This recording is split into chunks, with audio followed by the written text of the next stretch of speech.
కాపాడు, నా ఇంటిని కాపాడు, నా భర్తను కాపాడు, నా పిల్లలను కాపాడు, నా చదువులను దీవించు, ఉద్యోగాలను దీవించు, ఆస్తిని పెంచు, భూములను పెంచు, గృహాలను పెంచు, ధనవంతుడుగా చెయ్యి, అభివృద్ధి పరచు అనే భౌతిక సంబంధమైనటువంటి ఈవులను గురించి చేసేటటువంటి ప్రార్థనే నేటి సంఘాలలో మనం చూస్తూ ఉన్నాం. ఈ ఉదయకాల సమయంలో ఒక ప్రత్యేకమైన కోణములో భక్తుని ప్రార్థన, భక్తుడు తన ఆధ్యాత్మికమైన జీవితాన్ని గూర్చి గమనించినటువంటి సత్యం ఏంటంటే, నా ఆత్మ కృంగిపోతుంది. చేతుల పైకెత్తి హల్లెలూయా. ఏ కృంగిపోతుంది? రోజులు గడిచిపోతున్నాయి, నెలలు దాటిపోతున్నాయి, సంవత్సరాలు వెళ్ళిపోతున్నాయి, కానీ లోపల ఆత్మీయ స్థితిని చూస్తే మానవుడు గమనించుకోలేనటువంటి రీతిలో ఆత్మీయ జీవితము కృంగుదలలో కొనసాగుతూ ఉంది. దీనిని ఎవ్వరూ గుర్తించదులా. భౌతికమైనటువంటి ఈవులు పెంచబడడం గమనిస్తున్నాం.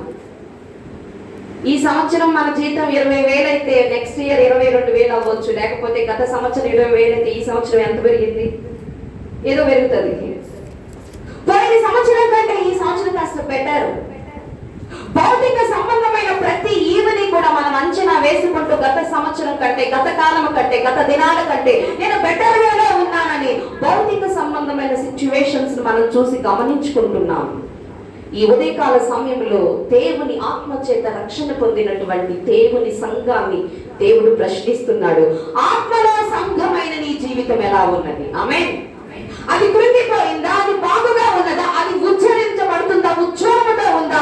ప్రకాశిస్తూ ఉందా? దేవుని మహిమతో ఆ ఆత్మ ఎలాగా దేవుని ఆరాధించగలుగుతుంది అనేది ఉదయకాలం మనం ఇక్కడ ప్రశ్నించుకోవాలి. స్తోత్రం కలుగునుగాక. రెండు చేతుల పైకెత్తి హల్లి చెప్పండి గట్టిగా. నేను ఎండిపోయిన భూమి వలె ఉన్నాను, పైకి బాగా ఉన్నాను, మంచి వస్త్రధారణే, మంచి అలంకరణే, ముఖం వచ్చేసి చాలా బాగున్నది, కానీ లోపల ఆత్మ పరిస్థితి ఎలా ఉన్నది? భక్తుడు ఆర్తధ్వని చేస్తున్నాడు. భౌతికంగా స్థితి చూస్తే అందరూ బాగుందంటున్నారు, కానీ లోపల ఆత్మ ఎలా ఉందట? కృంగిపోయింది. ఈరోజు దేని చేత నువ్వు కృంగిపోతున్నావు? ఏది ఉన్నా లేకపోయినా ఆత్మలో ఒక సంఘము, దేవుని పిల్లలు కృంగిపోకూడదు. యోవేలు పరిశుద్ధాత్మతో నింపిన వాడే ప్రవచించిన వాక్కు చాలా అద్భుతంగా ఉంటది. చాలలో పైరు ఎండిపోయినా, పసర పురుగులు వచ్చి దాన్ని తినేసిన, నా పంటంతా నాశనం అయిపోయినా యెహోవా యందు నేను ఆనందిస్తాను. అది ఎక్కడంటే భౌతికముగా కాదు, ఆత్మలో. చేతులెత్తి గంభీరంగా స్తుతించాలి. ఏది ఉన్నా లేకపోయినా ఆత్మలో ఆరాధించడం, ఆత్మలో ఆనందించడం సంఘానికి ఉండవలసిన గొప్ప ఔన్నత్యం. మన శరీరము బలహీనమే గాని ఆత్మ బలముగా ఉండాలి. ఆమేన్. శరీరము ద్వారా ఏమీ చేయలేం, ఆత్మ ద్వారా అన్నీ చేయగలం. భోజనము లేకుండా పడినటువంటి ఏలియాతో దేవుడు మాట్లాడుతున్నాడు. కెరీతు వాగు దగ్గర కూర్చో అన్నాడు. చేతులెత్తి స్తోత్రం చెప్పండి. ఒక సేవకుడికి అన్నం పెట్టే వాళ్ళు కరువైపోయారు, దేశమంతా కరువే. ప్రవక్త అయినటువంటి ఏలియా దినాలలో జరిగిన ఆ ఘోరమైన సంఘటన, దేవుని నమ్మిన ఆహాబు, దేవుని నమ్మినటువంటి బిడ్డైనటువంటి రాజైన ఆహాబు విగ్రహాల తట్టు తిరిగి దేవుని చిత్తానికి అవిధేయుడైనప్పుడు దేవుడి కోపము దేశాన్ని కమ్ముకొని దేశమంతా కరువైపోతే తనను ప్రేమిస్తున్న సేవకుడి గతేంటి? స్తోత్రం చెప్పండి. ఆమేన్. ఆయన ఆటలు ఎవరు తీర్చుతాడు? అందరు కరువులు అల్లాడిపోతున్నారు. ఏమైనా ఆహాబు చేసిన పాపానికి మేమేం చేశాం? యెహోవా బలిపీఠాలు పడగొట్టిన వాడు ఆహాబు, యెహోవా చిత్తానికి అవిధేయుడు ఆహాబు. యెహోవా పని జరుగుతూ ఉంటే తన భార్య అయిన యెజబెలు చేత ప్రేరేపించబడి దేవునికి కోపము తెప్పించిన వాడు ఆహాబు. అలాంటి ఆహాబు కోపానికి దేశమంతా ప్రజలు కూడా బలైపోయారు. ఎందుకంటే ప్రజల మనసులు దేవుడి వైపు కాకుండా విగ్రహాల వైపు తిప్పేటట్టు చేసిన వాడు ఆహాబు. ఈరోజు చాలా మంది హృదయాలలో వ్యతిరేకత కలిగిన మాటలు, వ్యతిరేకత కలిగిన ఆలోచనలు, వ్యతిరేకత కలిగిన కార్యాలు, దేవుని వైపు ఉండవలసిన మనసుని లోకం వైపు తిప్పేవాళ్ళు కోకలుగా మన చుట్టూ ఉన్నారు. అలాంటప్పుడు జరిగేది ఏంటంటే లోపల ఆత్మ కృంగిపోతుంది, లోపల ఆత్మ ఎండిపోతుంది. దేవుని జీవము మనలో లేకపోతే మనం ఎండిపోతాం. ఆహాబుకు బలైపోయిన దేశపు గతి కరువు కాలంలో అలమటిస్తా ఉంది. దేవుని భయం లేకుండా విగ్రహాల తట్టు తిరిగినటువంటి ఇశ్రాయేలు దేశమంతా కూడా క్షామము చేత అల్లాడుతూ ఉన్న సమయంలో దేవుని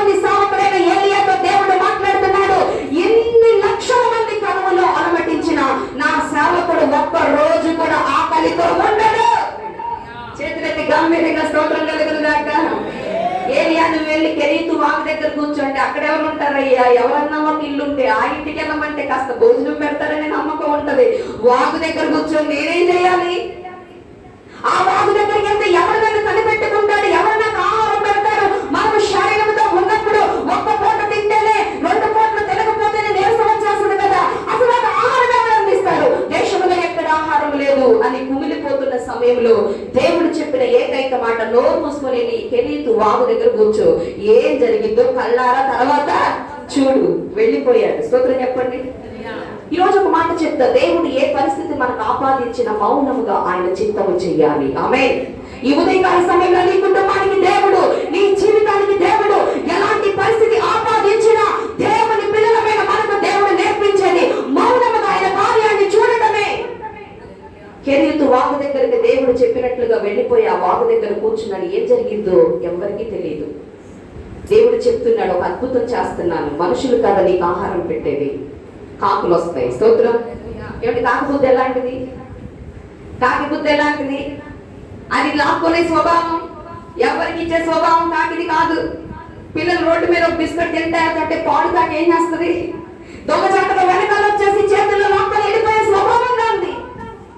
అలాంటి ఒక కాకితో దేవుడు మాట్లాడుతున్నాడు, నువ్వు బుద్ధిగా నీ నోటితో ఒక రొట్టె ముక్కని మాంసపు ముక్కని తీసుకెళ్లి నా సేవకుడైన ఏలియాకి ఆహారం పెట్టు. చేతులకి స్తుతిస్తారా? దేవుడు మాట్లాడటం ప్రారంభిస్తే పాడైనటువంటి వ్యక్తులు మనకు మేలుకరముగా మారిపోవును గాక. మనకు అక్కడకు రారు అనుకున్న వారు మనకు మేలుకరముగా జీవించును గాక. మన వల్ల కాదు, నాకు వీళ్ళు సరిపోరు, నా వీళ్ళ వల్ల నాకు ఉపయోగం లేదు అన్న వాళ్ళ సహితము మనకు ఉపయోగకరముగా మారను గాక. ఊహలకు అందని విషయంలో ఆకాశపు పక్షి అయినటువంటి ఒక పాడు బుద్ధి కలిగినటువంటి దొంగ బుద్ధి కలిగినటువంటి కాకితో దేవుడు మాట్లాడి తన సేవకుడైన ఏలియా కడుపుని పోషించిన వాడు. స్తోత్రం. ఈరోజు ఆత్మలో కృంగిపోయిన వారిని ఆయన బలపరుస్తాడు. కృంగిపోయిన ఏలియాని బలపరిచాడు ఆయన. ఈరోజు ఎలాంటి కృంగుదలలో ఈ మందిరంలో కూర్చున్నామో నాకు తెలియదు. అది రోగం కావచ్చు, అది బాధ కావచ్చు, ఆర్థిక శ్రమ కావచ్చు, ఇంకా ఏదైనా కావచ్చు. ఆయన తలుచుకుంటే చరిత్రలోనే ఆశ్చర్యమైనటువంటి రీతిగా నీ జీవితం రూపొందించగలిగిన వాడు. వాగు ఎండిపోయే వరకు ఏలియాని పోషించాడు. స్తోత్రం. వాగులో నీళ్లు ఉన్నంత కాలం కూడా ఆయన అక్కడ పోషించి, పొద్దున వస్తుంది, సాయంత్రం వస్తుంది, కాకులు ఆహారం పెట్టేస్తుంది, గుడ్ బై చెప్పేస్తుంది, ప్రైజ్ లార్డ్ అండి అయ్య గారు, బాగా తినండి అయ్య గారు, మళ్ళీ రేపు వస్తాను అయ్య గారు, మీకు రొట్టె తీసుకురావడమే నా పని. స్తోత్రం చెప్పండి. హల్లెలూయా. ఒక కాకి ఏలియా అంటుంది, దేవుడు నాకు చెప్పిన పని ఏంటంటే మీకు రొట్టె పెట్టడమే, మీకు మాంసం పెట్టడమే నా పని అయి ఉన్నది. ఈ రోజు మన దేవుని పేరేంటో తెలుసా? ఆశ్చర్యము చేయగలిగిన వాడు. నీ కుటుంబంలో పరిస్థితిని చూడొద్దు, పరిస్థితిని అధిగమించి నేను ఆశీర్వదించగలిగిన దేవుని హస్తాలు చూడగలిగిన వ్యక్తిగా నువ్వు మారనుగాక. మన పరిస్థితులు చూస్తే ఆత్మలో కృంగిపోతాం. అందుకే దావీదు కీర్తనలో చేసిన ప్రార్థన వృధా కాదు. నేను నా వైపు చూసుకుంటే కృంగిపోతాను, కానీ నేను నీ చేతుల వైపు చూస్తున్నాను. ఆమె నువ్వు త్వరగా దిగగలిగిన వాడు. మనం వెనకటి రోజుల్లో పాడుకుంటాం, నా కొండాయు నీవే, నా కోటాయు నీవే, నా కొండ కోట నీవే యేసయ్యా, నా కొండాయు నీవే, నా కోటాయు నీవే, నా కొండ కోట నీవే యేసయ్యా. అందరూ నన్ను విడిచినా నీవు నన్ను విడువనంటివే. చెప్పండి అందరం. అందరూ నన్ను విడిచినా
చేస్తున్నాడు. చేతుల పైకెత్తి గంభీరంగా దేవుని స్తుతి ఆరాధన చేద్దాం. హల్లెలూయా. యేసయ్యా నువ్వు త్వరగా నా లోనికి రండి అని ఈ భక్తుడు ప్రార్థన చేస్తున్నాడు. ఈ ఉదయకాలం నీ ప్రార్థన ఏంటి? ఏ రోజైనా ఆత్మలో ఎక్కడ కృంగిపోయావు ఆలోచిస్తున్నావా?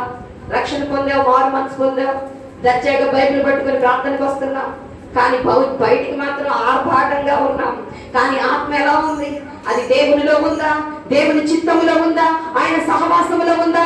లోకాన్ని వెంబడించే రీతిలో నీ ఆత్మీయ జీవితం ఉందా? నువ్వు చెక్ చేసుకుంటూ దాన్ని గూర్చినటువంటి వివేచన కలిగిన వ్యక్తిగా నువ్వు బ్రతకాలి. ఆత్మ కృంగిపోయి శరీరం ఎంత ఆర్భాటంగా ఉన్న దాని వల్ల ప్రయోజనం?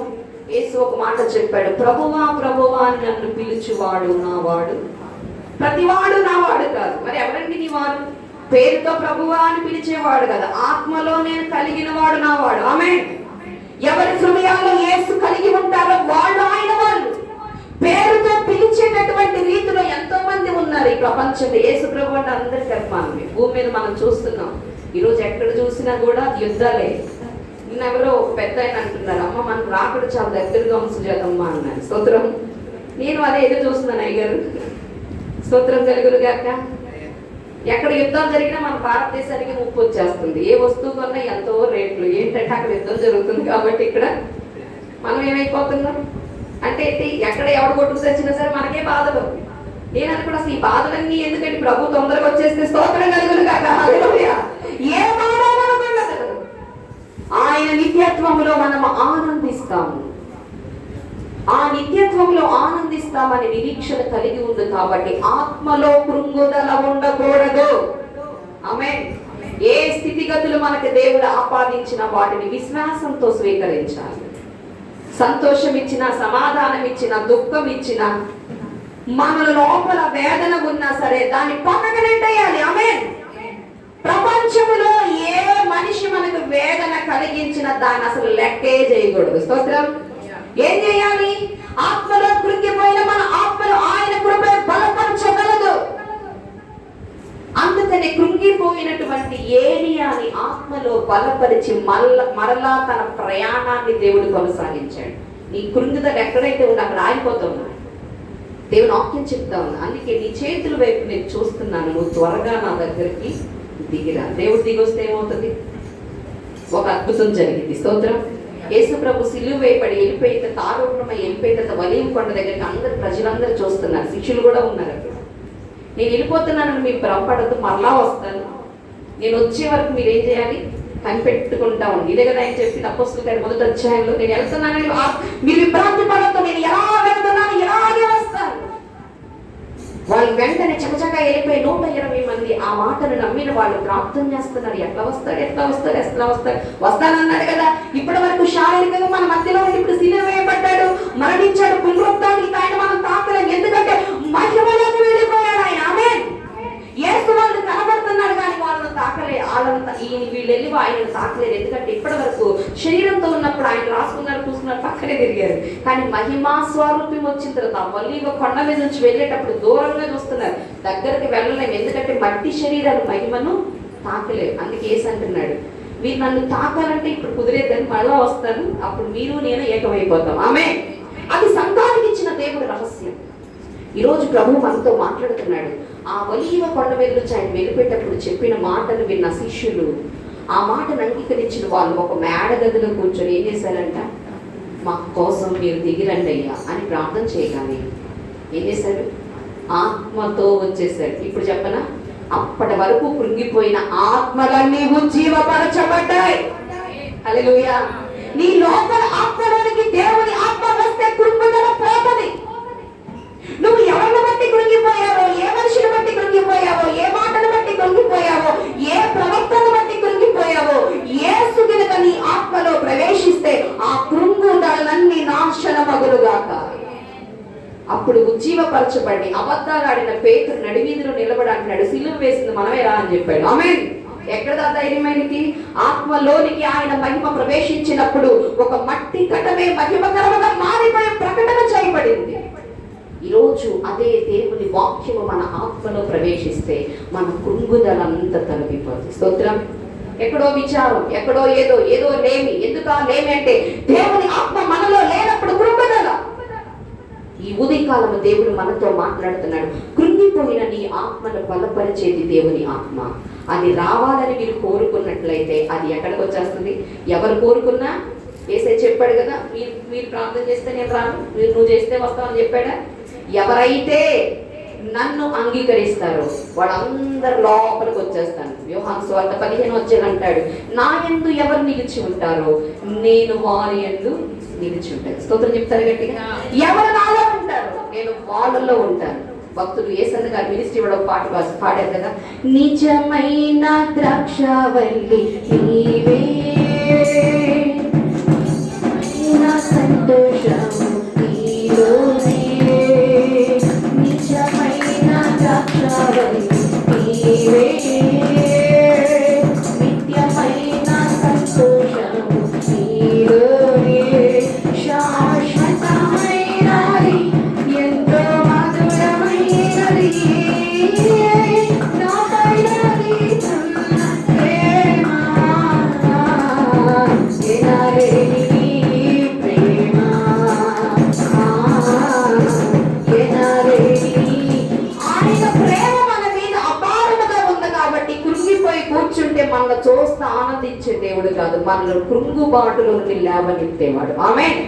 కాబట్టి ఈ ఉదయకాల సమయంలో కృంగిపోయిన ఆత్మలను బలపరిచి మహిమతో నింపగలిగిన దేవుని సమర్థతకు మన జీవితాలు అప్పగించుకుందాం. తల్ల వంచి ప్రార్థన చేద్దాం.